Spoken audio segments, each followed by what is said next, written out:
Ini sama mengelola perubahan. Kasusnya kita mengelola perubahan. Bismillahirrahmanirrahim. Mengelola perubahan juga sama kasusnya, ini level 2 ya.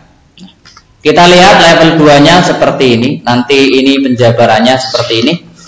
Nah, kita akan masuk ke sininya saja. Ini langsung masuk kita KD 2.3. Cepat dan tanggap menerima perubahan dalam kasus ini. Jadi ini kisahnya ada musim kemarau, Bapak Ibu. Nah, ketika musim kemarau setiap orang langka air. Nah, ketika langka air ternyata PDAM-nya sering mati ketika pagi-pagi. Dinggo adus, gue masak, mati-mati wae, istilahnya seperti itu. Nah, ketika terjadi seperti itu, panjenengan mau ngapa? Intinya begitu. Panjenengan mau bagaimana, Bapak Ibu? Yang? Ya, ini 5 ya.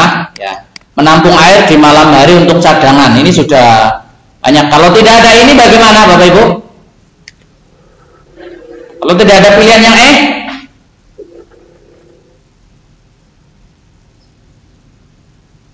yang protes.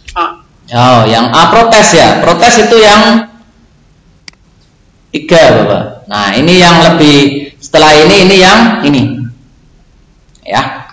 Menggunakan air seadanya dulu. Nah, untuk memasak dan kebutuhan mandi agar tidak terlambat.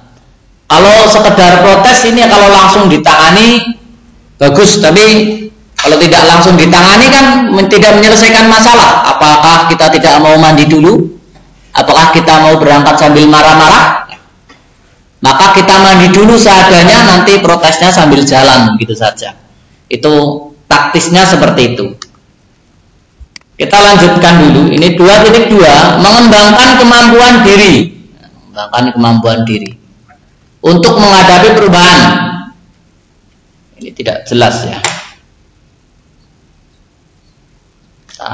Saya naikkan dulu.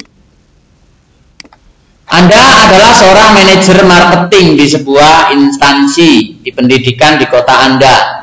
Nah,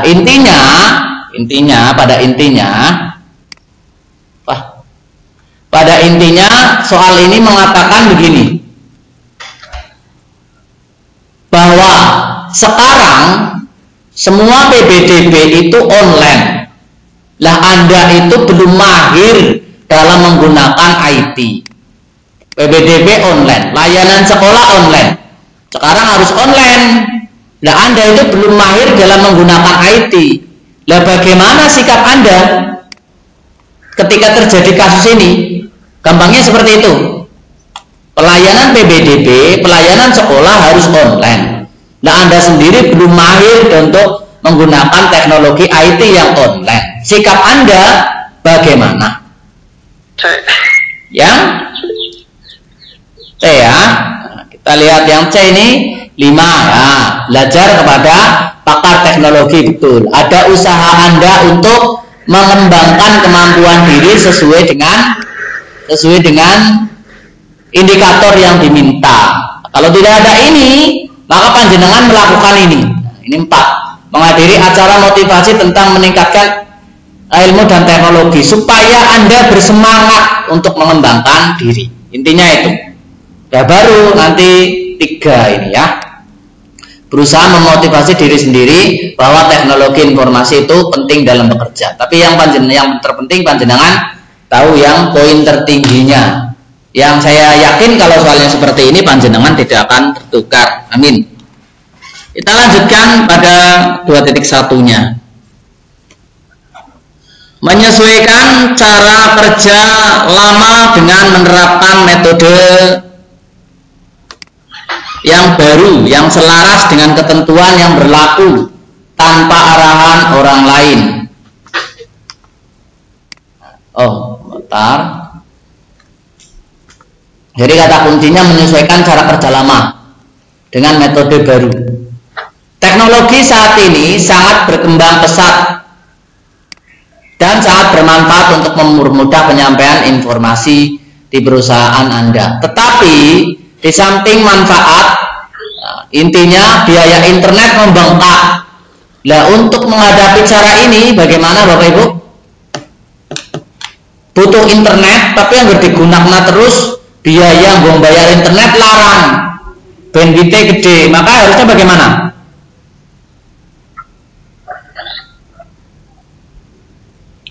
B. Oh, yang B. Ya, yang B di situ 4.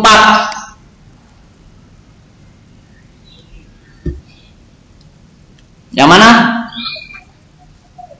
Yang C, Bapak Ibu ya. Yang C.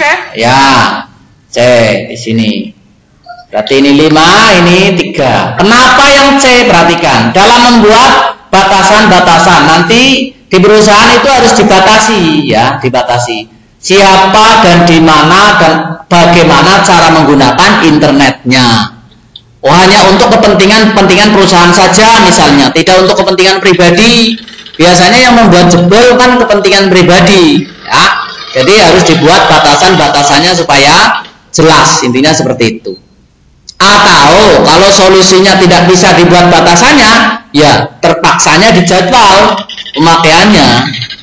Misalnya kelas A jam 7 sampai jam 8, kelas 3 jam 8 sampai jam 9, kelas 4 jam 10 sampai jam 11, itu begitu misalnya.